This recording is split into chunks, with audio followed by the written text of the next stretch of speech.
బూతు మాటలు లేని సినిమా ఉందా? అరే ఇంగ్లీష్ మూవీలో ఉంటాం అంత ఉండదండి. అయ్యో అందులో నా దరిద్రం ఇందులో లేదు. ఆ అంటే ఉంటే ఎఫ్ వర్డ్లు వాడతారు, ఆ అంటే ఉంటే యేసు నామాన్ని వ్యర్థంగా వాడతారు. 10 సార్లు నిన్న పిల్లోడు ఏం మాట్లాడతాడు చెప్పు?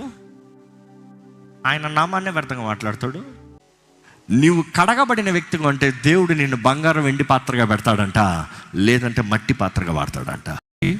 నువ్వు వెళ్ళే మార్గం బట్టి ఉందరా, దేవునితో నీ సంబంధం బట్టి ఉంది.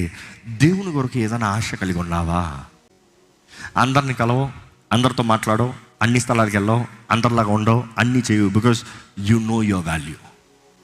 ఎవడో నేను అప్రూవ్ చేయాలని కాదు, నేను ఎవరిని, దేవుడు నన్ను ఎలాగ చేశాడు, నేను ఈరోజు ఈ రీతిగా ఉన్నానా? ఆత్మీయ సిద్ధపాటు కలిగి ఉండాలి. Jumping really quick. రెండోది ఎమోషనల్ సిద్ధపాటు. ఈరోజు చాలామంది వివాహాల్లోకి వెళ్తారు ఎమోషనల్ సిద్ధపాటు లేకుండా, ఎమోషనల్ మెచ్యూరిటీ లేకుండా. సైజు, వయసు, దేహం పెరిగినంత మాత్రాన మనసు పెరిగిందని కాదు.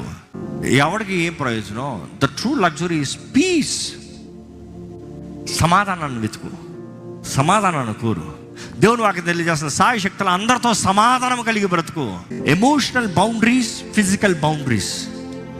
ఒకరి జీవితంలో ఎక్కువ దోకద్దు. ఏదో తెలుసుకోవాలనుకున్నా అక్కర్లే. Always remember you are not the saviour. కొన్ని విషయాలు కొంతమందికి ప్రైవసీ ఉంటుంది. కొంతమంది జీవితాలని గెలకుండా వదలరంట. కృతజ్ఞత కలిగి బ్రతుకు. ఏదో పెద్దది వస్తే కృతజ్ఞత కాదు, చిన్న దాంట్లో కృతజ్ఞత కలిగి ఉండు.